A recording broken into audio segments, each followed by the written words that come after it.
Morning, guys. Guys and gals, brothers and sisters. I feel like I'm starting to have a southern accent with that phrase. Guys and gals and brothers and sisters.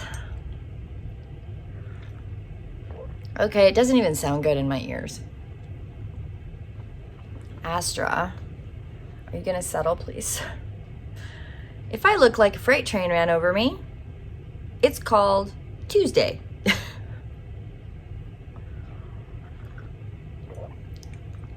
I try to film these like a day out so I'm not scrambling the morning of, but I had a very long day. OMG, as they say. And I didn't go to bed till after 10 o'clock, which is 2.5 hours past my bedtime. Well, I think I went to bed at 10:30, so it's 2.5 hours past my bedtime. And I will say that Astra was very kind to me because she actually let me sleep till 6. Not a peep out of her. Which is really good because Mama is very tired. I'm going to take my time this morning waking up so that I can be fresh for an 8:30 meeting, which is not very far away, but anyway. So this is Wednesday Daily Devotional, or is it Thursday? I think it's Thursday, so we'll go to Thursday. I freshen my soul in the years of summer, breeze of life, breeze of love, breeze of light. Awaken my heart, my breath, my vision. May my soul be peacefully preserved from summer day to summer night. Sacred source of life, you orchestrate the elements in one great symphony. The wild and untamed tempest and the quiet showers alike. With the silence of my soul, I come to the still center of your peace. Let's just breathe into that one.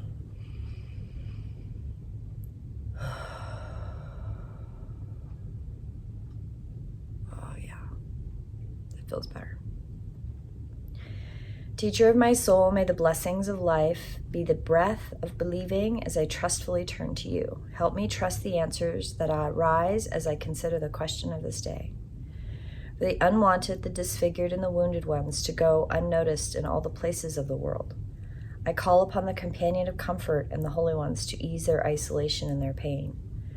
Promises are given life by those who act them. May I ever be loyal to the deep commitments of my life. May those who are sitting examinations be assisted by the holy ones. May there be peace and concord among all nations in conflict. May all who are embattled achieve the victory of understanding their opponents with compassion.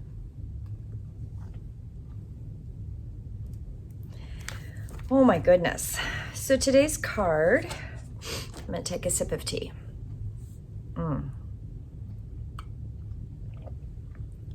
Wow. Healing the divine masculine, Osiris arises. Can you see that?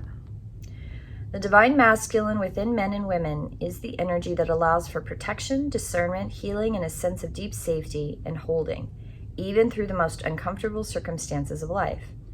When the masculine within us is healthy and strong, we have an inner strength to hold ourselves safe through anything.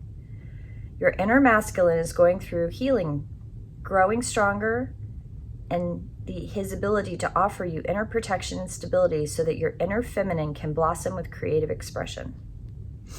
So interestingly, this is I used to teach a class on this, about the inner masculine and inner feminine and the balance between the two. And I love that this card was included in this deck because it's a discussion that right now with gender fluidity and pronoun changes and being able to inclusively accept people for who they are, no matter how they manifest, whether they be sexually different or body awareness different, or if you want to define yourself as identifying as a cat, I'm okay with that. All of those things are part of how we find the balance within our physical body, our spiritual and mental,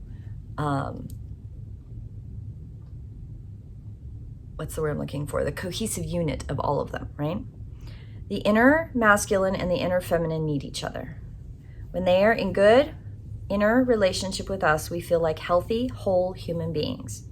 We are able to live as ourselves in the world in a relatively peaceful, creative, and enjoyable way. When there is damage to the inner masculine, there's a difficulty in standing up for your truths, in knowing what our truths and values are, and knowing how to protect them without feeling as though we have to fight constantly just to be ourselves. We might also feel that unless others see as things as we do, we have no power, and then have to fight to dominate others, manipulating them to our point of view. The inner masculine part of us often needs healing so he can fulfill his divine purpose of inner strength, protection, and honoring of the self in all its uniqueness, so that we can live as free, strong individuals that know who we are and are happy to just love to be that person and allow others to do the same. This will happen anytime he is asked to hold even more consciousness, to hold permission and strength to be more of the unique self. The masculine and feminine within us is needed to be in balance with each other. There is no point in having a powerful feminine with unique values and strong creative force without an equally strong masculine energy that is able to act upon these unique values, no matter what others may think, and take action to allow the creative force of the inner feminine to flow into form in the physical world. When your inner feminine is growing and desires to express her uniqueness in the world more boldly than ever, the inner masculine needs to grow in self-belief, self-worth, and self-confidence, so that he may take action to allow the blossoming feminine to be truly in the world whilst feeling secure and safe. I used to say, and I quit saying it for many years because, well, I just don't think the world was ready to hear it, actually, now that I'm taking a hot minute to think about it. But I used to say that I have a very strong masculine energy. And I have always had a very strong masculine energy. I am clearly a woman, okay? Not only am I clearly a woman with a very strong masculine energy, but I clearly needed the woman's form in this life to do the work that I needed to do. And I have to embrace my masculine. I have to accept the masculine energy within me to do the things that I need to do. Now, for many years, that came across to others, at least I had been told, that it comes across as pushy, stubborn, forceful. I was asked to lower my voice, lower my energy in a space. I was asked to apologize for opinions and actions that I knew were right action and knew were right processes to go in a direction. You point me in a direction, I'm gonna go there. And I'm gonna fulfill it to the absolute end. If you stop me, you have to tell me why. Don't just say, stop doing that. You have to explain to me why.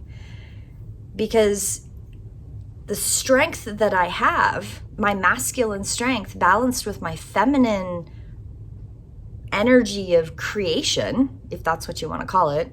You can call it a lot of things, but you can call it my neurodiversity too. Maybe it's my autism. Like, you tell me to do a thing, you ask me to do the thing. I've gotten to the point in my life where I feel like my friend Tammy used to do this all the time. I would ask her something and she would look at me and she would go, explain. She would ask questions and she would say, are you sure? And now I look at that behavior, right? And those responses, and I go, I feel like I'm doing that. I feel like I do that all the time. Somebody says, Red, would you do this? And in professional environments especially, I go, give me a minute. these are the questions I have if you want me to do this. And then I always ask, are you sure? Because if you want me to do it that way, I'm going to do it that way. And I will ask 5 million questions to make sure that I have all my ducks in a row first before I do that thing. If you try to stop me or redirect me halfway through it, you better explain to me why, because I asked you, are you sure? I gave you the opportunity to change your mind. I have a lot of strength and I have a lot of energy that goes into things, right? Now, it's the same thing if I choose to volunteer for something. It's the same thing. I ask a lot of questions. I weigh it. I measure it. I look at all the pieces in that equation to volunteer for something. I talk about it. I write about it. I think about it. I process all the possible outcomes. I process all of the possible downfalls and pitfalls of that volunteer, whatever it is I'm volunteering to do. And I also weigh what happens if my physical body, which can be somewhat cumbersome, I weigh that and I say, if my physical body breaks out on me, right? Like it says, no, I don't want to do that. What do? What are my outcomes? What are my strategies? I do all of that before I ever even open my mouth saying, I volunteer. And that could take 2 minutes, 10 minutes, a week, a month, a year. But I weigh all of it. And when the book, it talks about there's no point in having a powerful feminine if you don't have the balance of the masculine energy to act upon the values, no matter what others think, taking action to allow the creative force of the inner feminine to flow in the physical world. When I used to go out dancing and drinking and hanging out, especially before I was in a long-term relationship with someone that ended up being my husband. Ironic how that worked. I would go out and invariably once a week, frequently actually, I didn't realize what was happening. I completely accept that my ADHD autism brain has a little bit of naivety that makes everybody a little confused. And that's okay with me. But I would go out and these women would talk to me. And sometimes they were the most beautiful women in the room. Sometimes they were just very cool women. And they would talk to me and really sometimes behave what seemed like very out of character. And I realized after I got together with my partner, he kept pointing out to me that they're hitting on me. They're actually probably in some way, well, they probably were quite literally hitting on me. They were probably bisexual or lesbian and they found an attraction to me. And even my husband said many years ago, he was like,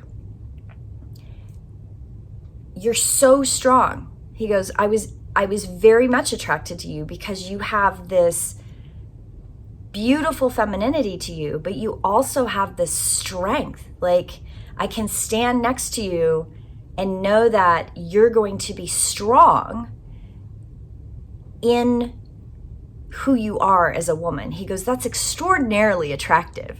And I thought, it is? I mean, I know for years what I looked for in a companion, a man who could be gentle, a man who could be vulnerable, a man who could be strong in his masculinity, but also strong in his femininity. Because for years, it was a discussion that I would have with people. Like, don't you understand that no matter whether you be man or woman or a hermaphrodite or gay or lesbian or whatever the LGBTQ plus one, et cetera, codes that we have now, 20 years ago, people didn't talk about that. And I was often asked outright, are you a lesbian? Like, are you a lesbian masquerading as a straight person? No, I'm not, that I know of. I have learned since then I am definitely bisexual or asexual, or I'm definitely something different than the normal, typical perspective of what sexuality is.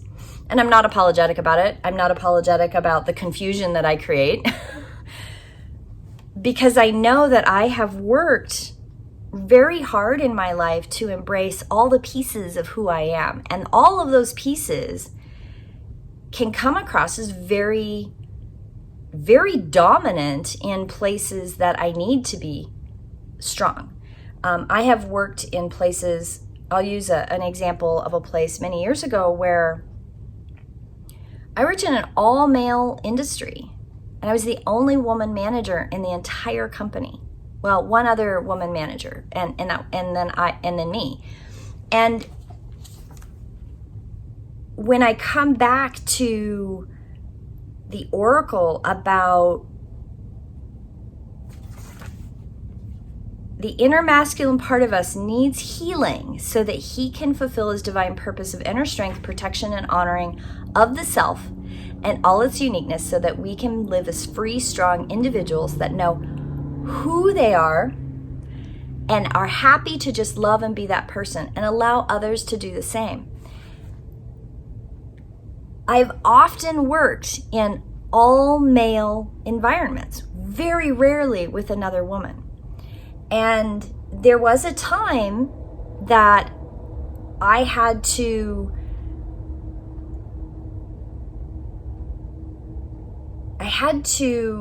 fall apart, for lack of a better word to say it. I had a little bit of a kind of an emotional break along the way. I had to have that very dominant masculine part of myself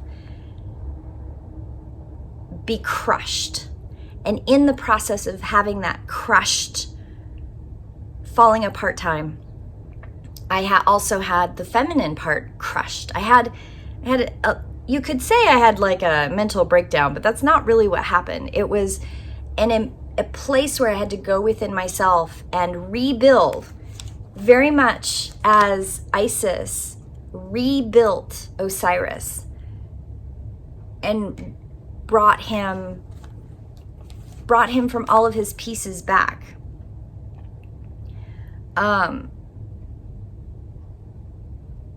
When the healing of this relationship occurs within us, our outer relationships also change and flow into healthier expressions. We begin to feel safe, protected, and strong, to take risks and live bold, expressive, truthful, creative, with more energy and passion.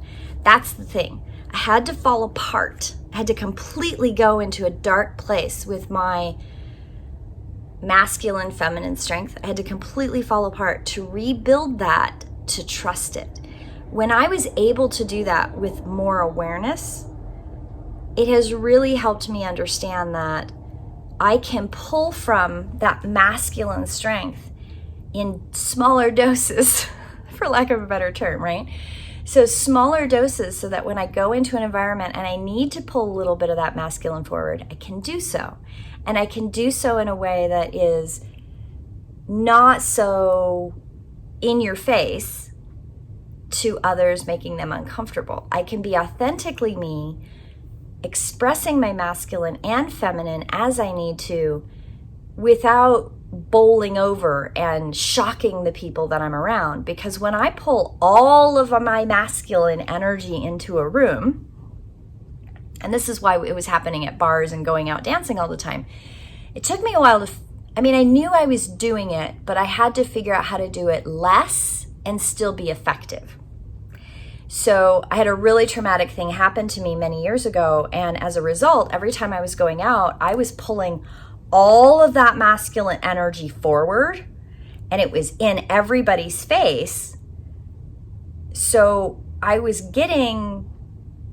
having women who were attracted to that make assumptions about my sexuality, and I was having men be very off-put and very defensive around me. And I did that for a good, I'd say probably a good 10 years before I had that falling apart.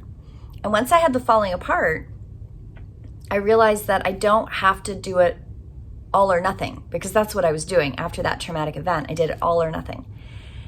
And then I had to reformat. I had to go, okay, how do I do it in smaller doses? And every once in a while, if I'm really tired and I really don't feel good and I feel like I need to pull the masculine in, I can pull all the masculine in. And it's very uncomfortable for people who are not used to me doing that, because I'm very intentional most of the time to not do that.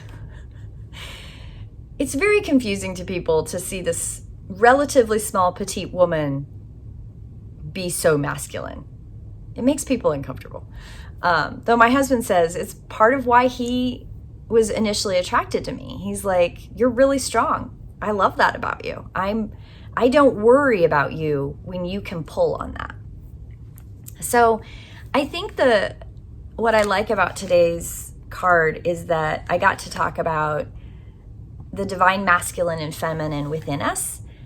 Gender-wise, like you can be born in a female body or born in a male body. Those are your options. Besides, you have also all of these other equations within the LGBTQ plus, Q plus. There's all of these other manifestations, like you can have XY and YX and hermaphroditism, and there's so many other things that you can be born as. So don't take me and don't viscerate me for the male and female thing. I'm trying to simplify, okay? Not to not be inclusive, okay?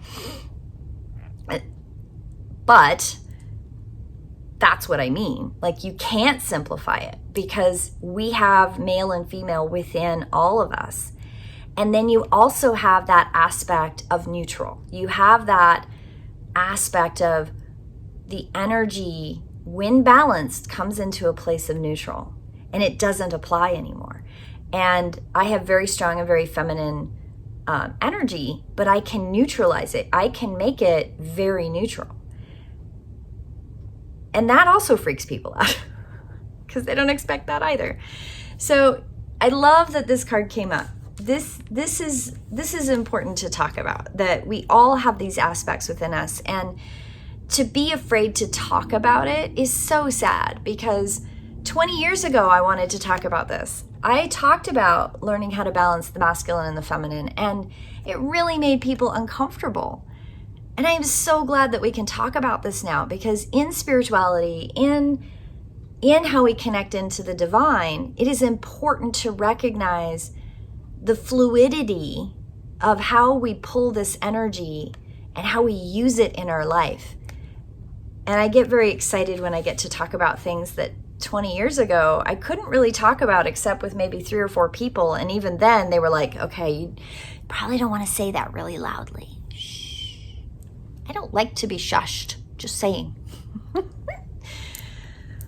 Oh, that's what I needed. Daily devotion. Wake me up, revive my spirit, help me tap into my masculine and feminine. I feel so much more awake now than I did 20 minutes ago. The power of daily devotion, people. It's important. Have a beautiful day, my friends. I will see you in prayer. Blessed be.